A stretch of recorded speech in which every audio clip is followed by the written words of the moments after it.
Like, who actually put 69 shares into Match.com because they thought it was funny? Like, I do that, but it's like, should you do that? Like, probably not, right? When we made our birthday portfolio during the start of the quarter, we were pretty much down for most of the month except for today. So let's look at it right now. Just because you're up today doesn't mean you weren't up the other days. And just because you were down the other days doesn't mean you can't be up today. So there are a lot of weird things that happen when you try to get the exact timing on the market, because it's just not that useful if you're going for like a long-term investing approach, which I am. I hope you all are too, because it just seems to be the best way to do things, on average at least. And it's like pretty easy to do, not anything too crazy. But I really want to stress, just because we are up like $1,000 since last month doesn't mean that that is a good thing. Because had I made weekly videos, the first week we would have been down a little bit. Granted, not that much, but it wouldn't have been up big or anything. And then had we made one like last week, big downswing last week that just magically recovered, right? So whenever you're looking at things, you always have to like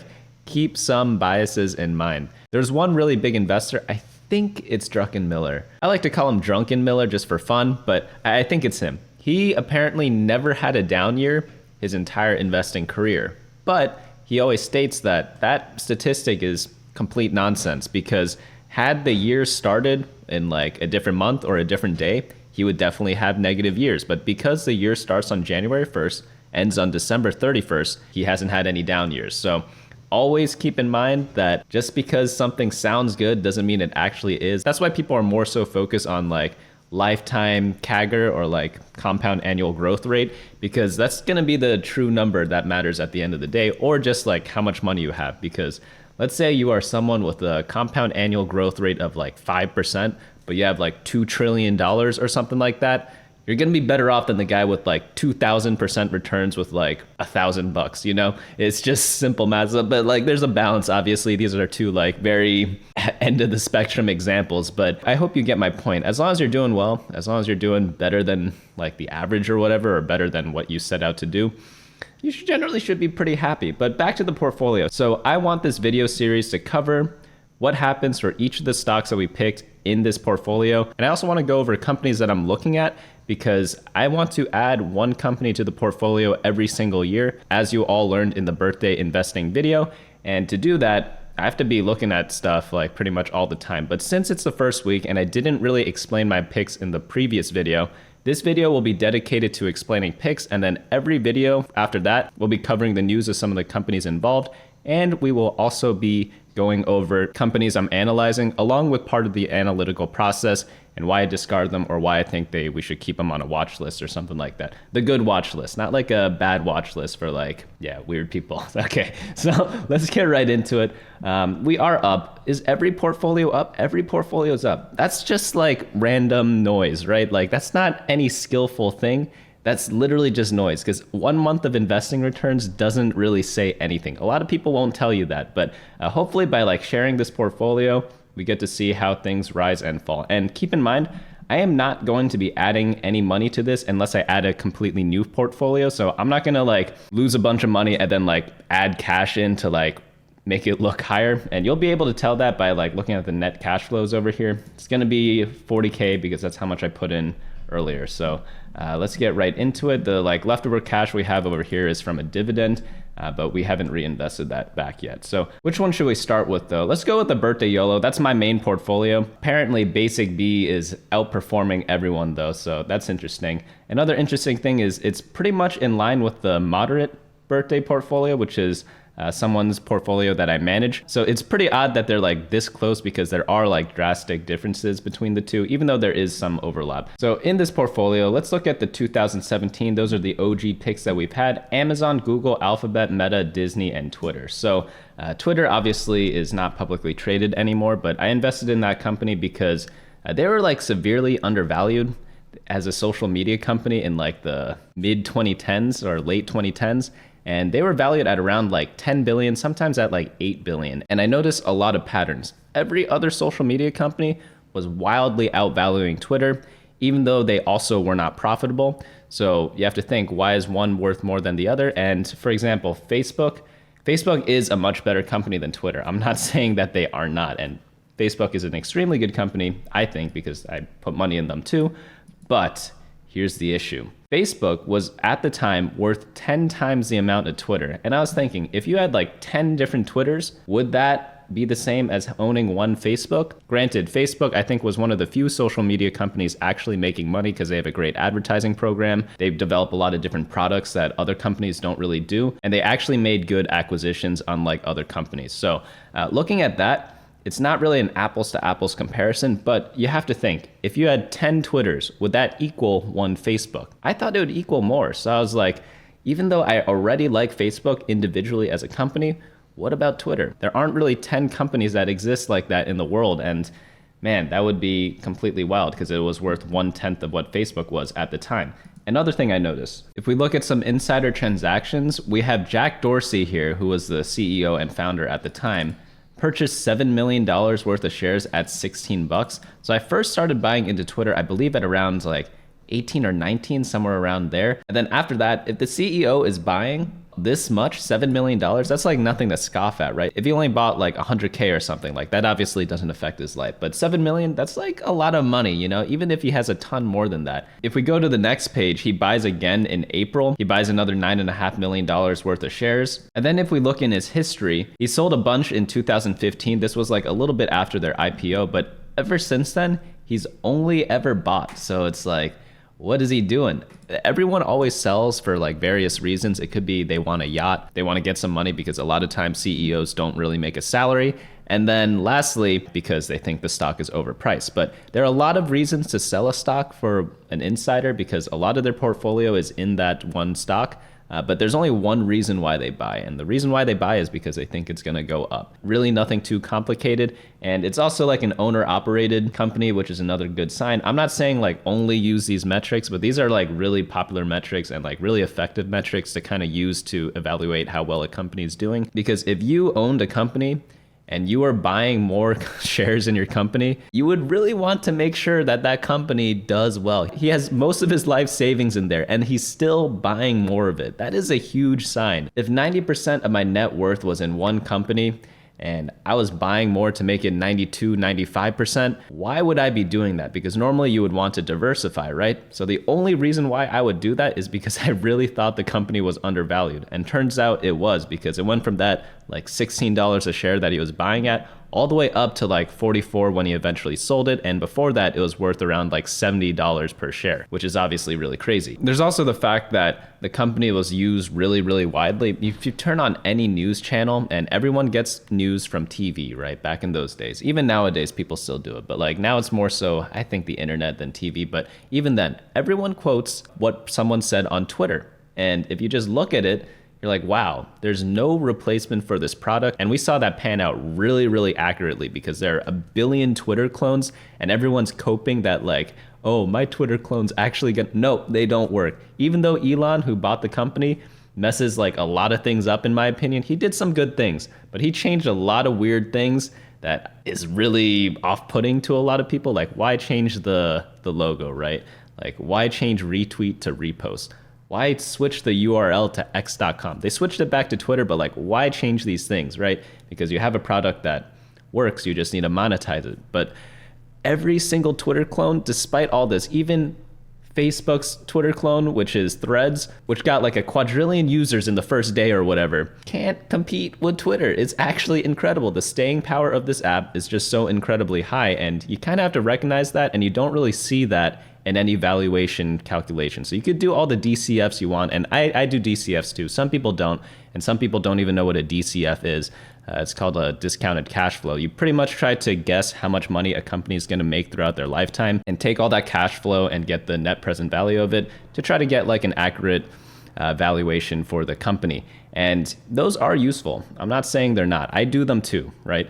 But there are a lot of intangibles that you just can't really quite calculate because a lot of weird things happen. The world's not going to be the same today as it will be 10 years from now.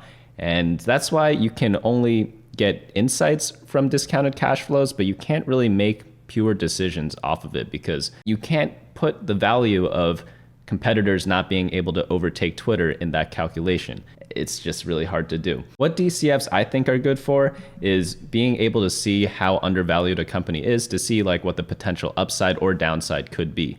Apart from that, like you have to actually just like look at the business and see whether it actually is going to be used by people.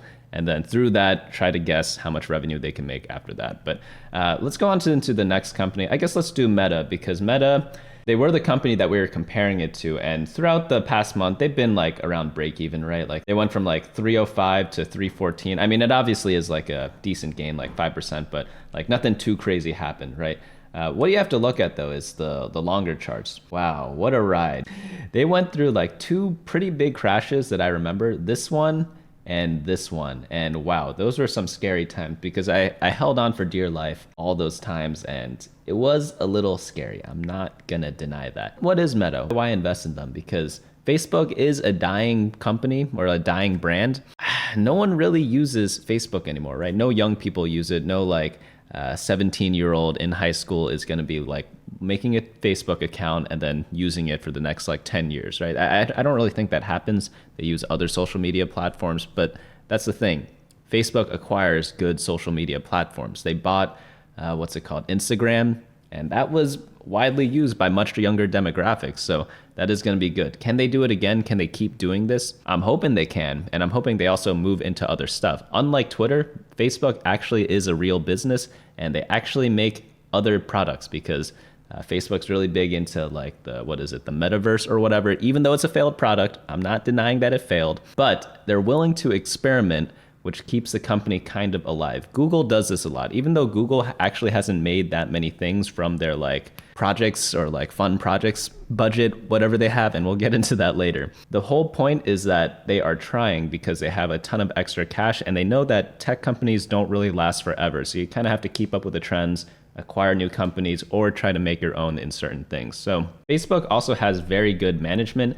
I think Zuckerberg, he might be one of the smarter people of our times. Is he the smartest? Maybe. I don't really know in terms of business stuff, but I think he's made like a lot of very good decisions for Facebook. A lot of things that he's done in the past that have been seen as controversial or like horrible for the company. Look at Facebook now. It's higher than ever, right? Well, not ever. This was the highest. We're over here now, right? But he's not an idiot, right? He wants to build a legacy and people care about that because he wants to probably, I would assume, I don't know the person personally, but maybe he wants to be seen as like forward of our time or something for social media. Maybe people will be talking about him in the history books for years to come. And in order to do that, you have to like not mess up the company that you built. You have to try to make it last for like 100 years at least. And to do that, you have to make good decisions, right? So they've been developing a lot of other products. They've been acquiring a lot of products. And even though they failed, it's still fine because they have such a big cash cow in Facebook. And a lot of things that are underestimated about Facebook is that it has a lot of reach, right? Because people always think as Google as like the top advertiser, but Facebook, their ads actually work. Google ads, like apparently they're like very low success rate compared to Facebook. And Instagram is like one of the only platforms people actually buy products on when they see an advertisement. Contrast that to Twitter.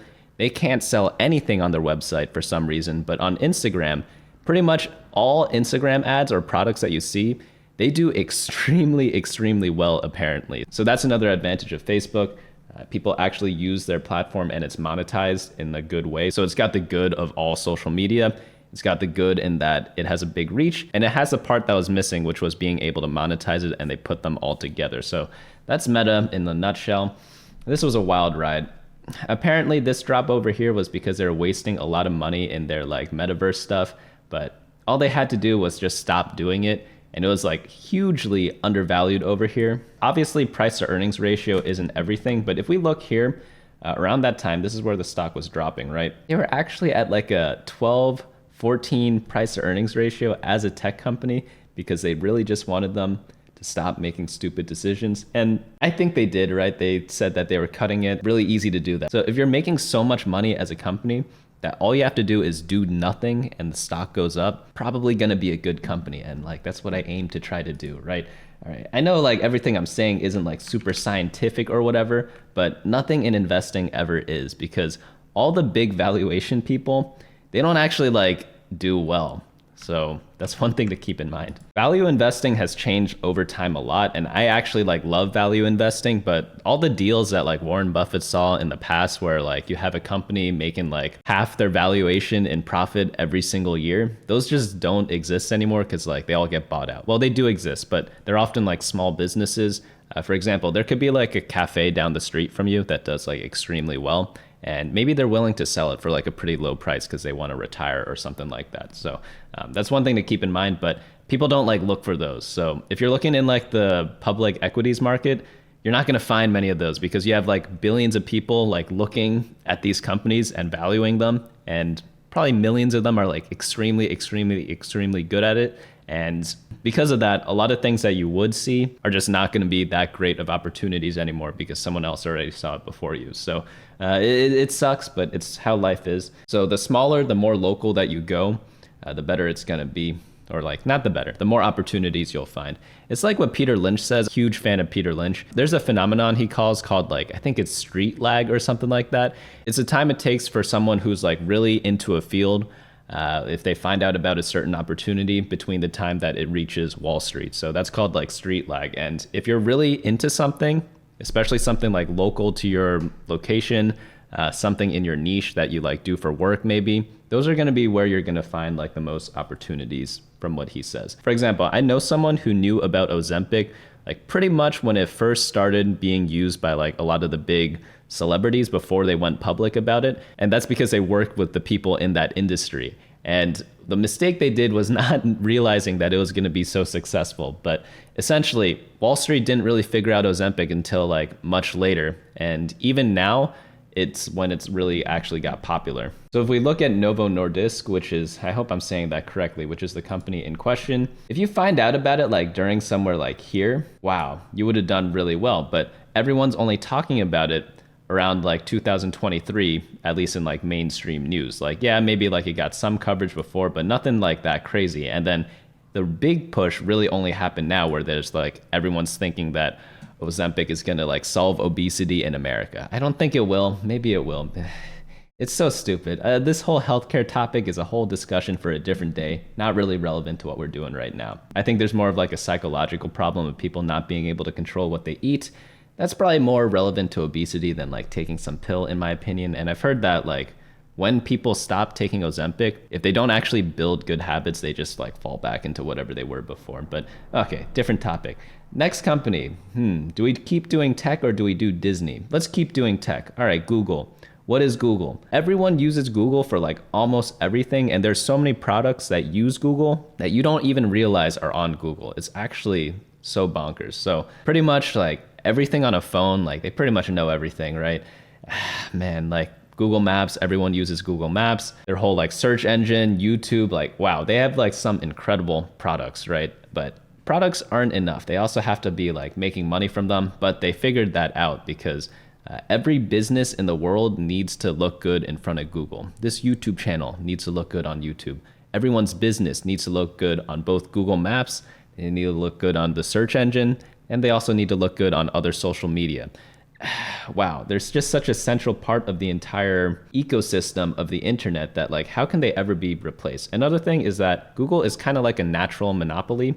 I think that's a term, right? But they're a very specific case because it's one of those times where having a monopoly over a product is actually beneficial for everyone, which doesn't normally happen. Normally, like if there's like an oil monopoly, they could just like jack up the price of oil, but the oil you get is the same, right? It's not like a better piece of oil. But with search, it's a little different because with more data, you can make a better search engine. So if you have one search engine that gets all the data, and it keeps getting better and better over time. One, no one can compete with it. Two, the product actually gets better because they're able to make better recommendations, which makes people want to go back to the site. There's also an initiative that I really liked from Google that was talked about for like a while now. I think it's called like the 5 billion people initiative or something like that. I don't remember the exact name, but essentially at the time, 5 billion people on Earth did not have access to the internet yet because there are a ton of people in like not so well-to-do countries such as like India, China, that don't have access to internet. So once they do, Google's going to be an even stronger powerhouse, which is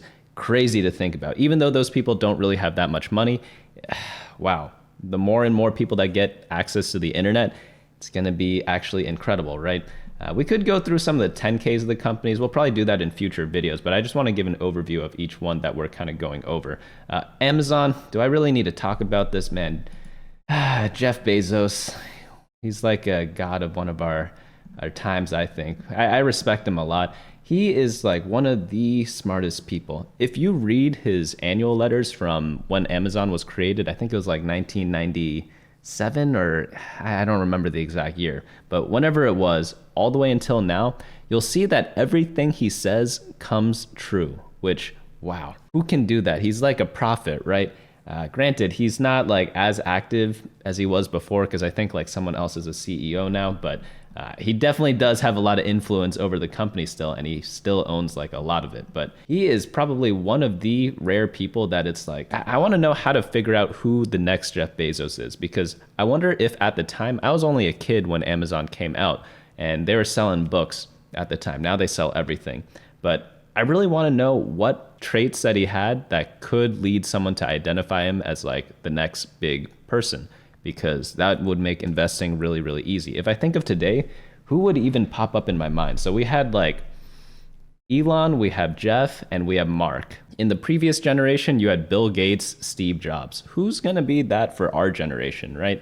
I don't really know. I can't really think about who the next person is. There are a lot of CEOs out there, and they don't just command the same respect as these people, obviously because they haven't accomplished a lot yet. But even, let's say, what's his name? Elon, when he made Tesla, he wasn't really like that rich yet. He had like maybe $1 billion.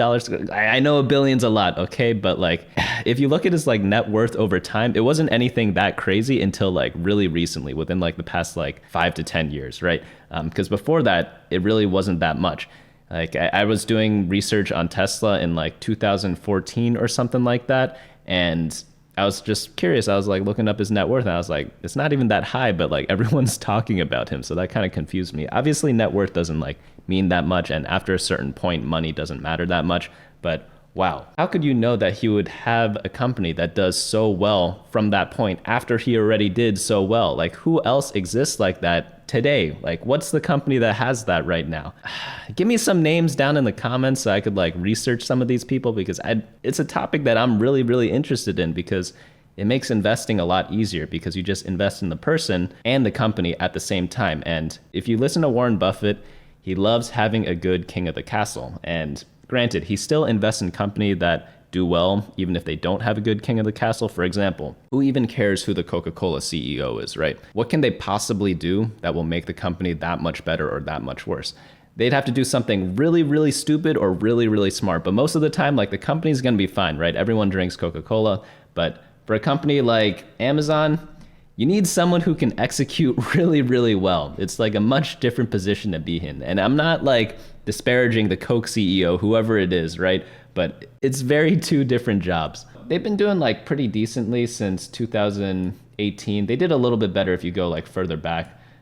They actually don't even look that impressive from this chart, but Amazon has been doing like really well for my portfolio. They're one of my biggest positions, and I'm guilty of this. You know how people say don't time the market, but I kind of bought dips growing up. So I'd have my like 5 companies in my birthday portfolio. And then as I got a paycheck every single month and I have to invest it, or I don't have to, but I wanted to, right? I would typically buy companies that like went down the most. And it did really, really well for some reason.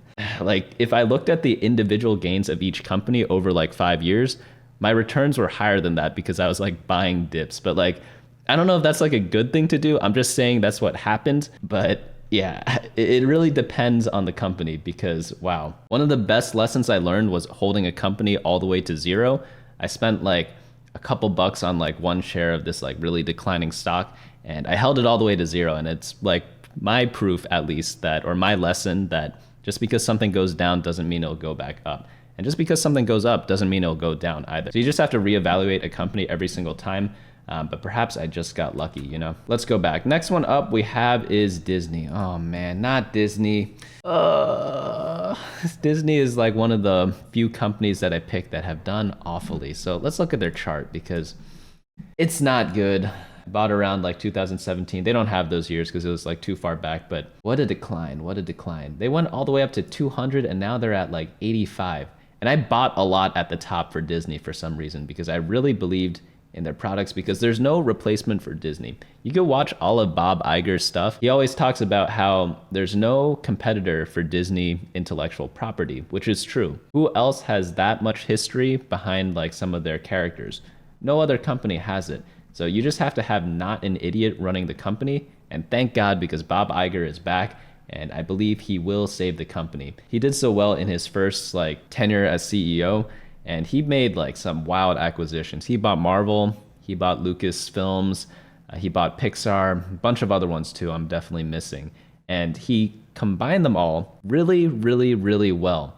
The only issue is that nowadays all their stuff sucks and COVID happened and their parks got rocked and they have a huge TV portfolio. TV is declining. And this is a very important example of you need to know a company inside and out before you put money in them. Because a lot of people, when they think of Disney, they think that Marvel movies dictate the success of Disney, and they couldn't be further from the truth. If you didn't know, most of the money from Disney comes from their TV stations and their parks and resorts. So that's right. ESPN has a bigger impact on Disney stock than like a Marvel movie, which is absolutely crazy. Maybe not ESPN alone, but like their whole TV networks, they own a ton of them. And if you don't read the 10Ks, you just don't know that. So I talk to a lot of people on the street or like at work or whatever. And if the topic of stocks come up and the holdings come up and I say I have Disney, they're like, oh yeah, like Marvel's doing super well. They just unleashed like Endgame or whatever. And I'm just like, you are so stupid, because that has like almost nothing to do with how well Disney does. It has some impact on like the future of Disney. You don't want to like destroy Marvel, you know, you want to keep Marvel as like good, and then that way more people go to the theme parks, more people buy like Marvel products or whatever, more people buy like Disney Plus subscriptions, they keep coming to the movies perhaps, but a lot of their stuff is like TV channels, and it's really, really, really weird because TV channels are obviously not going to be valued at like high multiples. They're going to be valued at like really low ones because people watch less and less TV every single day. And when you know that, you have to make decisions on that. Another thing is COVID hit during this time and they never really recovered from it because, again, parks and resorts are like a huge part of Disney's actual revenue and net income. And if you're one of those people who think like, oh, like Frozen 2 did really well, you couldn't be like further from the truth on like knowing what actually impacted Disney's pricing or whatever. So that's one thing to keep in mind whenever you're looking at this company. There's really not too much else to say about that, but I think they could actually turn it around. Disney is one of those things where they will be around in years to come. It just depends on like how relevant they are. And I'm hoping they are going to be pretty relevant. I think overall I'm down like 30%, 40% on Disney stock, like including all the additional purchases I made, not just the one I made like in the very beginning. But Bob Iger, please, I believe in you. Everyone do a prayer for Bob. He will bring us to salvation. All right, next company. Let's go into, what's it called? We're done with 2017, right? Let's go into 2018. That was the next one, right? What did we add? We added Apple. Oh, this one's a funny one. So maybe I should have added Apple in the very beginning, because at that time when I was like looking at Apple, it was essentially like the biggest value play in the world because wow, they were so undervalued because people thought like, oh, they don't change anything about the iPhone. They don't innovate anymore. And Steve Jobs was an innovator. Tim Cook, not so much. And because of that, Apple had very low multiples. Even though they increase sales every single year, they've increased income every single year. There's really nothing that they haven't increased every single year. Wow. I actually think Tim Cook was one of the best things to happen to Apple because at that point, you don't really need a Steve Jobs anymore when you have a winning product. Maybe 5 years from now, you need another Steve Jobs, but I think right now, Tim Cook has been doing a fantastic job and everyone doubted him for no reason. He was always touted as like this operational genius. And once you have a good product, what do you need? You need really good operations. So since he took over, the stock's been doing better than ever, right? And Apple's like traded at like incredibly low multiples at a time. Again, price to earnings ratio, do not use this as like your sole metric. That's like one of the stupidest things you can do. But like, look at this. They had like 10 price to earnings ratios as a tech company.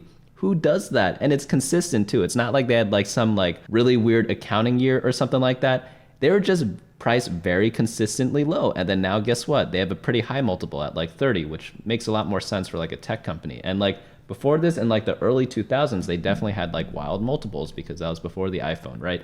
But let's look into their like revenue growth every single quarter. Wow, pretty much every single quarter at least. Let's look at their income growth over time by an incredible amount. Like, what's not to like about this company? Oh, Jesus. So it's really funny because I read this comment recently. It was on Wall Street Bets, and it said 2 out of the 3 trillion market cap is attributable to the fact that teenage girls will deem whoever has a wrong text bubble color a subhuman poor. And I thought this was so funny because it is so true. Like, wow, people get shamed for having like not iPhones. There's a post I saw like a really long time ago. I don't have it anymore, but there was about this guy who like bought the newest Samsung phone, and he was talking to some girl that had like an old iPhone. I think it was like a couple years old, and she was saying how his phone sucked compared to hers. And it was just so funny because it's obviously not true, right? The newest Samsung phones are like in some cases better than the iPhones, in some cases worse, but like overall they're like very comparable products, right? And it just doesn't matter to some people. People are just so addicted to Apple that is crazy. It's like a drug. I'm addicted now too. I used to hate Apple, and the main reason why I actually invested in Apple was if someone like me who hated Apple his whole life was buying iPhones and even bought a Mac, you gotta buy Apple, right? Because I'm like the last customer they need to win over. So as a kid growing up, I'm a gamer, right? You can't game on a Mac. Even nowadays, there's some games that can't play on it unless you have like a really high-end model. Maybe that changes with the M3 chip because that's what like the big news is on Apple. But oh, wow, I hated Apple so much. I always thought they were way overpriced and like who would ever buy this? Only stupid people buy this, right? And then you use the iPhone, you use it with the Mac, and having those two together, wow, that's some good integration right there. And no other product has that. So if you like that, if you value having a lot of like benefits from being in the same ecosystem, such as being able to like move things from device to device like super, super easy, Apple's gonna be your go-to, but you do have to pay a premium for it.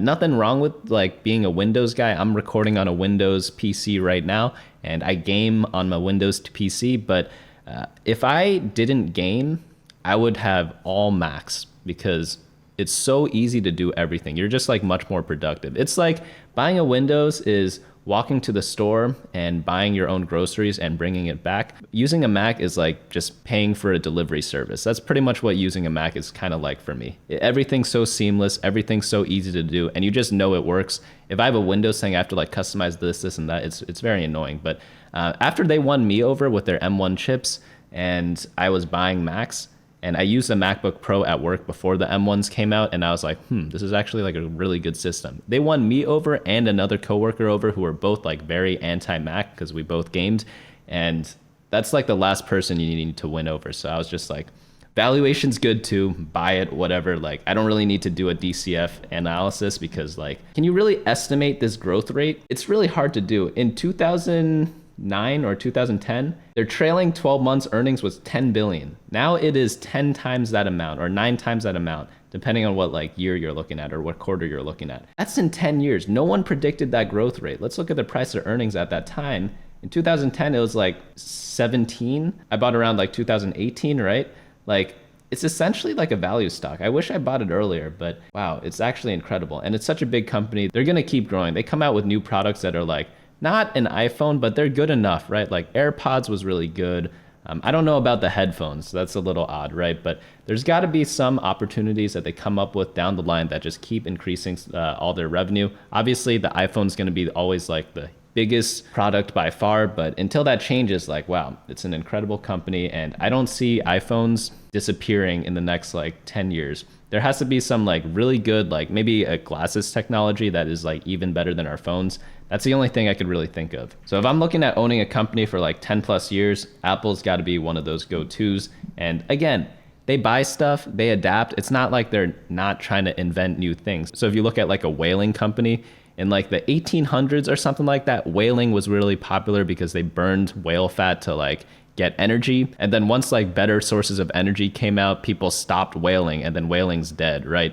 But whaling is so specific. You can't like learn how to whale and learn how to like get oil at the same time, right? That's kind of hard to do. But with tech, it's a little different. Like you get the iPhone, and then that's a really good platform to like invent like a glasses technology that does the same thing, but without even holding anything. Or maybe it's like a contact lens. Who really knows? But all the new products that could replace the iPhone, Apple is definitely doing everything in their power to kind of like figure that out. Whereas a whaling company, they can't really do that. All right, let's go into 2019 now. This one, what did I added 3 companies this year. Yeah, I wanted to diversify a bit because I was like all tech except for Disney. So I was like, let me look into other industries. Let's look at banking. Let's look at other consumer products that are not tech related. But then I still have my addiction to tech, but this holding is a lot lower. If you notice here, my holding of Goldman Sachs is like one of my bigger ones. I think it's like 12% of the portfolio overall. And then Match is like, I think like 3%. So the tech that I did add was like much smaller than everything else, but they are down incredibly big. We'll discuss that in a bit. Which one should we do first? Let's do Goldman Sachs first. So why Goldman Sachs? They're just the best bank. There's not really else to it. You pay a premium for it, but when all the big banks are like at premiums, you might as well get the best one, right? It's really tough. Their leadership has always been really good, and they're always the first to do things, and they're really an industry leader. Everyone looks up to them. Everyone copies them. And they did like decently okay during the financial crisis. Like they were deemed one of those companies too big to fail. So like when something's too big to fail, what's the worst that can happen, right? There's not really that much downside to it. The upside, on the other hand, could be pretty good because banking is a really tough industry to kind of figure out though, but essentially what I did, I compared this to like a bunch of other banks. I didn't really want to get too much into like consumer banking, so I was mainly looking at investment banks, but it was a long time ago. So I'm really trying to figure out everything that I kind of analyzed, but I did do a lot of like fundamental analysis. I know you shouldn't do it on banks, but what else can you possibly do, right? Because no one knows what's going to happen in the banking sector because it's really dependent on what the government does. It's really dependent on how companies are exposed during like really weird events that you can't really predict. So I think leadership is a good thing to look at for Goldman Sachs. I think a little bit more of the top people go here than everywhere else. So that kind of aided that decision. But I'm going to be honest, there's no like simple explanation for why I bought this. I was just looking to diversify. When I'm looking at other industries, it's going to be a worse pick, right? They've done well since I've held them, but I'm not going to call this like one of my like really big hits that I like am really passionate about, so to speak. Ulta and Match, on the other hand, those are a little more so my type of game. So let's start off with Ulta. So Ulta, if you look at how much people spend on beauty and you see how excited people get when they go into a store, you'll know why Ulta is like one of the leaders in that category. And they do everything, right? It's like a one-stop shop for whatever you want. And obviously that is pretty known, but during 2019, what was happening during that time? People were really scared of like bad things happening. And did it happen? It did. Like COVID kind of happened the year after, right? But if you look at everything they've done, they've just been doing nothing but growing revenue every single year. You could look at all their metrics like return on invested capital, return on equity. They're all like, it really checks out. The only thing that they're missing is expansion into foreign countries. They're mainly just like a US company. I think like they're not even, are they in Canada? They might have just started doing so, but there is a lot of room for growth. And I wanted to kind of hit one of those like, not really a home run, but maybe hit a double with Ulta. Mainly I'm looking for singles. Like if you invest in Apple, you're really just trying to hit a single, right? They're like too big. You can't really get like a 10 bagger really quickly, right? But with Ulta, maybe you could get like a 5 or something down the line if they could actually expand internationally well. So you don't want to do it just because it's bigger. Sometimes they could just like milk whatever they have, and they've been doing that really well. Like look at this. Revenue every single year increasing apart from COVID, and COVID especially hit them hard because they do a lot of stuff in store. They're not so much of an online company compared to like other vanity products, right? Like some companies, they like only do online. Obviously they were not as affected by COVID apart from like people needing less makeup and like skincare products because they don't go outside as much. But even like their income growing every single year, like that's what you would like to see whenever you're looking at a company. And just like go outside, go to one of those stores, look at how excited people get when they go into them. It's actually incredible. Like, wow. PE ratio, like I hate PE ratio, but like everyone loves using it, but it's pretty decent. Anything around like 20 is generally going to be pretty good. When I bought them, it was in like 2019, right?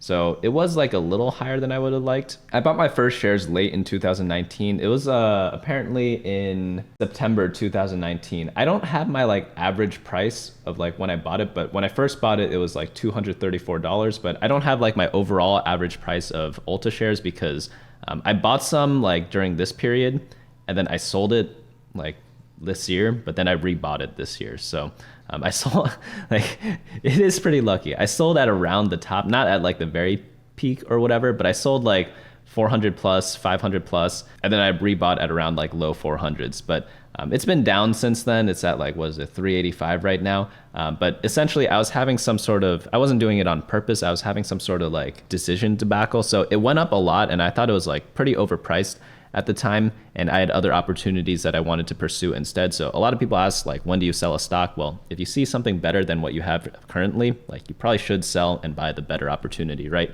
So I had to liquidate some of my holdings because of that. It just happened to be like at a really good price. So during this time earlier in the year, I was looking at my whole portfolio, and I was like, I need to sell some stuff because I wanted to buy my new holding in the birthday portfolio. And it just happened to be Ulta seemed like the most overpriced thing in my portfolio.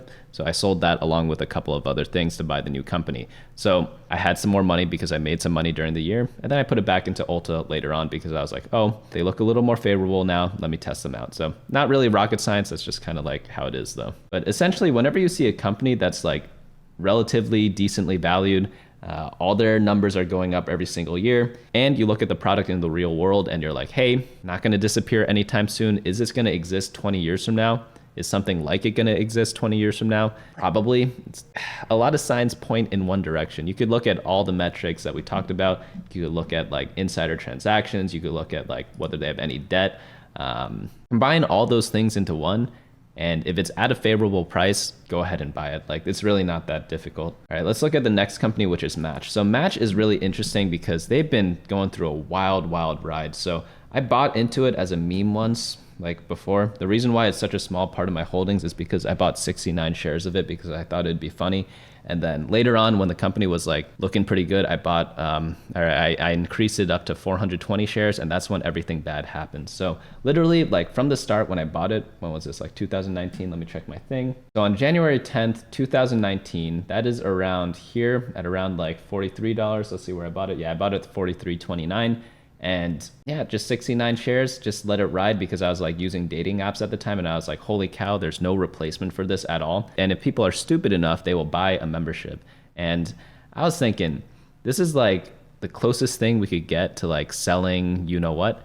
And there's really not much similar to this available in the market. You could look at all the clubs and stuff. You can't invest in any of those like specialty clubs or whatever. And it's really only one of those companies that you could kind of get away with selling that type of stuff, you know? Unfortunately, around November 11th, 2022, let's go all the way there. That is around here. I increased my holdings to 420 shares of Match. And since then, it's been down. So luckily, I didn't buy at like the absolute peaks here, but it is declining for some reason. I really don't know why, because there really isn't any competitor. And if there are, they like buy them all up at like decent prices, I think. And if you look at the fundamentals of Match, you kind of see the same patterns that we talk about. Like, so pretty much increasing every year until COVID.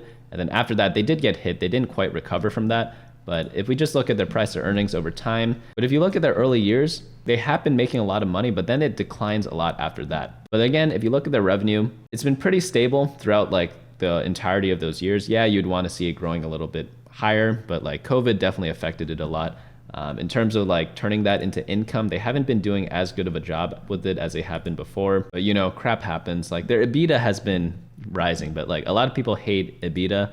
And then net income obviously like kind of flat throughout most of those times. But again, if you look at Match and you see what's on the market right now, they pretty much have a monopoly over all dating apps. They're like one or two major dating apps that like they don't own, and all the big ones they own, like Tinder they own. Everyone's using Hinge now. They released like a report on Hinge recently, and despite that, the stock dropped a lot in their recent earnings report because again, future expectations is a little bit more important than whatever they're doing right now or what happened in the past. Because you have to remember, like all these annual reports and stuff, they're like great to look at, and obviously you should do it, but at the end of the day, all these statements are like backward looking statements. They're not really forward looking. So just because they like beat expectations or whatever, that doesn't necessarily mean the stock price will go up.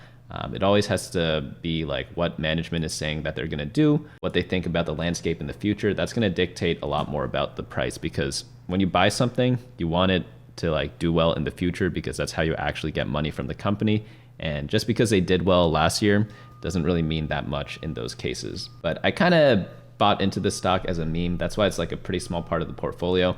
But I actually do believe in it. I probably want to like increase my holdings, but there's like a curse. So essentially what happened was, I swear I'm cursed, because I bought like in 2019, right, or whatever. And then I bought for someone else like around here at the same amount. So I bought 69 shares in their account there, and then I increased the holding in their account. And that's what caused the curse. And it dropped after that because I went to a different number and then no longer 69, and then the stock goes down a bit. So it happens, you know, like I don't believe in astrology, but I kind of believe in that. Let's go into the next stock. Okay, we have to go to 2020 now. We're actually like chugging through most of these pretty quickly. So 2020, I think I actually skipped that year. No, that was 2022 that I skipped. In 2020, what did I add? I added AMD.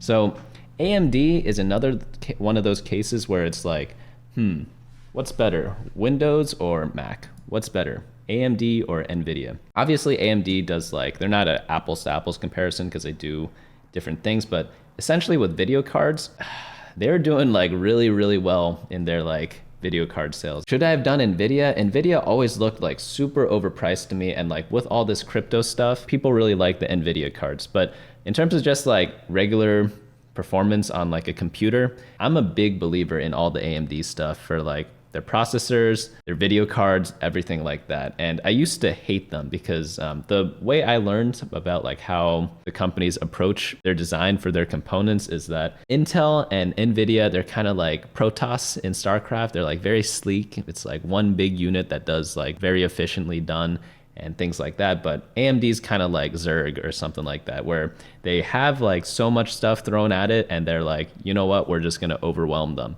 And that's kind of their approach throughout the years. So is it completely accurate? It's generally accurate, but obviously there are a lot more nuances, right?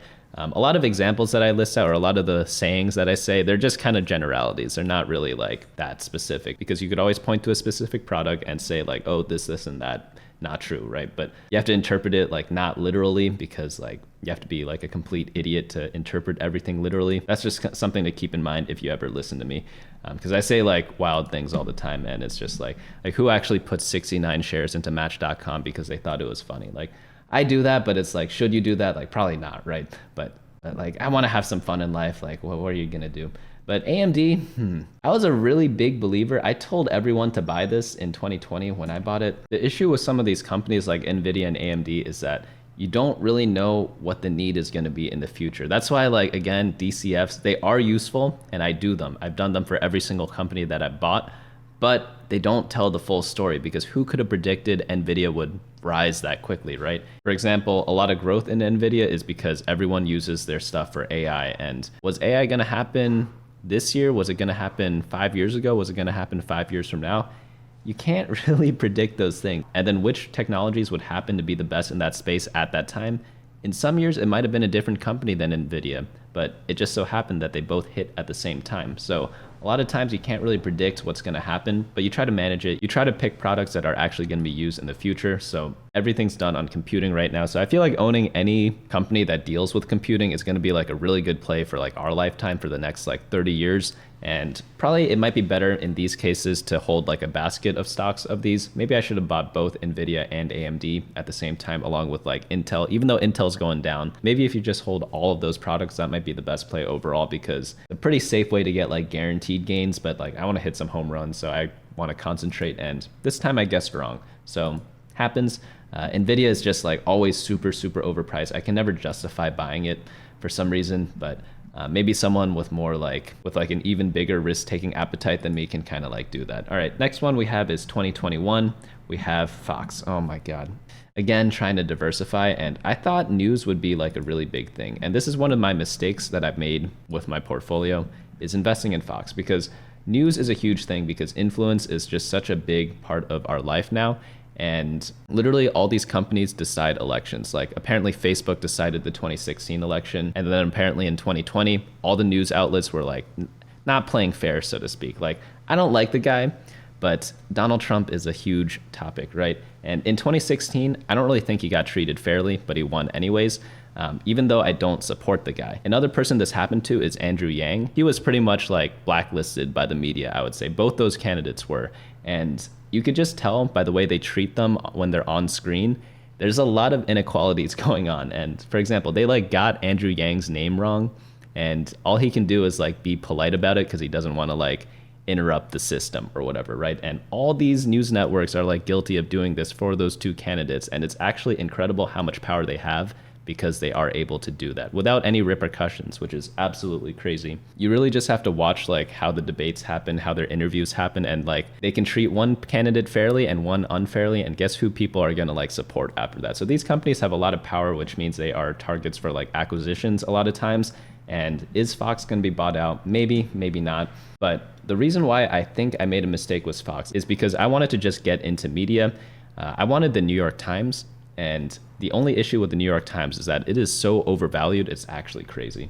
I literally don't want to be buying a newspaper in 2023 because look at this. It's just like a decline in everything. They are increasing recently, but if you look at like how the company was in like a long, long time ago, it paints a much different picture. Like, look at this. They might be up a bit now, but like since the internet came out or like became mainstream in the early 2000s, they just dropped like a rock, right? Because who's going to buy a newspaper when the internet exists? But because the New York Times is so reputable, if anyone just quotes their article, they're in a way, they're kind of like Twitter. Everyone just quotes them or like takes screenshots from them or like references their articles, and that's how they gain a lot of their power. So in a way, New York Times is more similar to Twitter than it is to Fox in that case, because Fox, while they do have like huge reach or whatever, no one's quoting a Fox article because they want like an authority on a subject, but people do that with the New York Times. So I really wanted to buy the New York Times, but again, buying a newspaper in 2023, buying a TV station in 2023 could be viewed as the same way, but at least TV actually like makes money and it's declining at a much slower rate.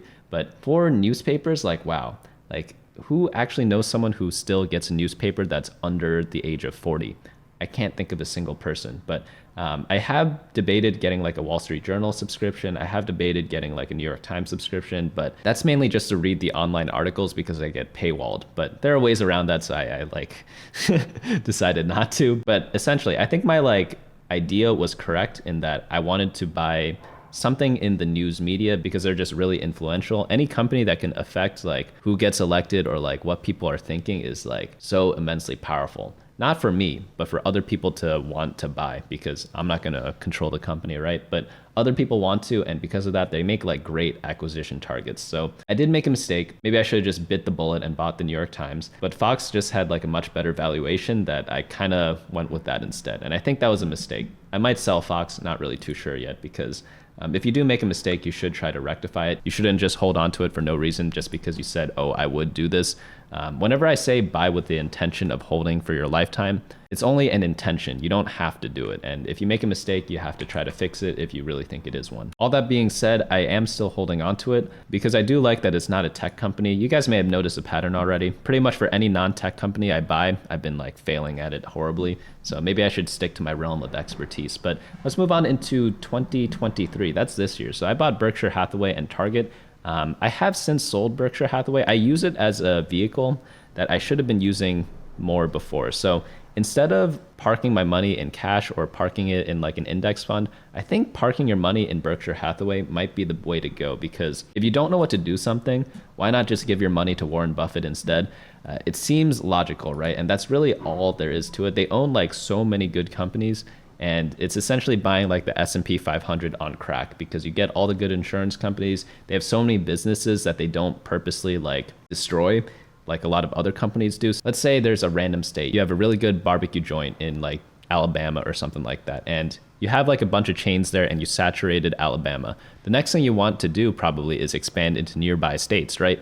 But that could be wrong a lot of times. And if you're pressured by shareholders to do that because they want like infinite growth for the rest of their life, that's going to be something that is, one, hard to tackle, two, risky. 3, might not work out. 4, you might force it. And a lot of companies force expansion. But if you're owned by Berkshire Hathaway, you're not really pressured to do that as much. So a lot of times the companies there are just there to like be cash cows. They become more efficient instead. So let's say you had a profit margin of like 50%. They'd work on improving that every single year instead of trying to expand across the country. Don't get me wrong. Sometimes you want to do that. Like McDonald's definitely wanted to do that. But some companies are just not meant for like bigger and better things. And they do a pretty good job at that. So one reason I like them is that they don't have like this infinite growth pressure. 2, you have like 10 of the best investment managers in the world hired at the company, and they take very low salaries. So if you think of like the fees on like your S&P 500 fund, the fees on this one are like pretty minuscule as well. And they don't give out stock as like compensation. Every person there has to buy their own stock, which is actually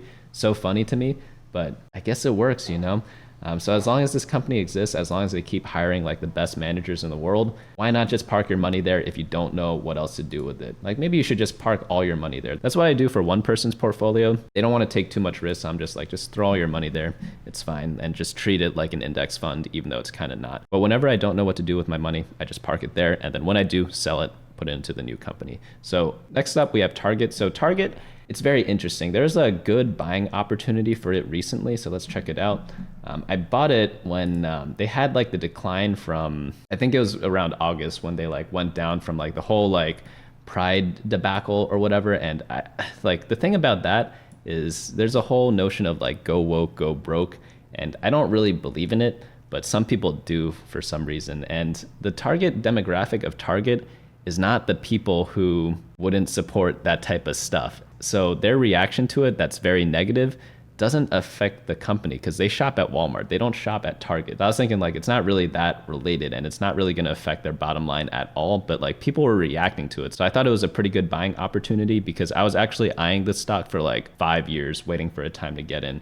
And it wasn't like the biggest of drops or whatever, but maybe like over here I should have looked into it instead. But I had other companies that I had in mind. So this was like kind of those awakenings that I had, which prompted me to buy the company. Of course, if you look at their like year-to-date chart, even since that time when I bought, it's been absolutely downhill. I think those are more due to different factors than like actually having like bad social media presence or whatever. And I'm not really too concerned about their performance within like a couple of months when I'm holding it to hold for like a couple of years. So one thing that happened with Target, which made me start looking at them a long time ago, was all the mini stores that have been popping up in cities. So I actually lived in a expensive food desert. It wasn't actually a food desert, but all the options around me were just like super expensive and they weren't even that good quality. So it wasn't like I had a Whole Foods, which is both expensive and like pretty good quality, right? It was just like expensive supermarkets around me that were just regular basic products that you could find at any single supermarket. So Target identifies all those places in all the major cities and opens mini stores there, which is really smart in my opinion, because who would have thought that Target would survive in a lot of these places, but they changed their model specifically for those cities. And they started doing that. When was it exactly? It was probably around during this time. I think like late 2010s is when they started to do that. And they actually like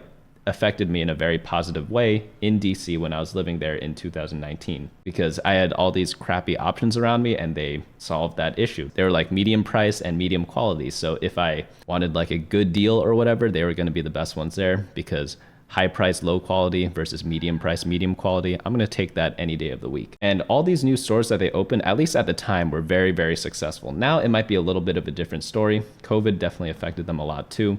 But in the long run, like if they keep making decisions like that, they should be able to survive a lot of these issues. And whenever you go into one of these stores, like they're always packed, right? There's not really much else to say with that. Again, if we look at all their metrics, growing pretty much every single year. I probably wish I did hold this a lot longer ago, but I guess all my stuff has outperformed this. But I think this whole like decline over here is kind of like irrelevant to that point. Just because something happened doesn't mean it would have been correct to do something back in that day. Like if you win the lottery, it doesn't mean that buying that ticket was a smart decision. That's going to be the roundup for me today though. We'll be covering the other portfolios sometime in the future, so probably in the next episodes we'll be doing that. It'll definitely be a lot shorter explanations for these because they are either having overlap or they're just a lot simpler. But for now, like again, this number, just because it's up doesn't really mean that much. It's just 1 month, and that really doesn't dictate how it will do in the future. And just because something went up in the past doesn't mean it'll keep going up. Just because something went down in the past doesn't mean it'll bounce back. You really have to reevaluate new prices every single time. It's difficult to do, it's very time consuming, but that's just the truth of it. Anyone who tries to tell you that it's much simpler than that is either like doesn't know what they're talking about, lying, or like just stupid. So like up to you on how you evaluate that, because it's your life, it's not mine. But hopefully I can do one of these episodes every single month covering all these things, and the future ones definitely will be more like news focused. So I'll go over like maybe their earnings report, whatever happens in the last update for them. So it will be a little more engaging in that sense. But I needed to kind of do an overview video first. So thanks so much for tuning in into this first episode, and I'll see you all next time.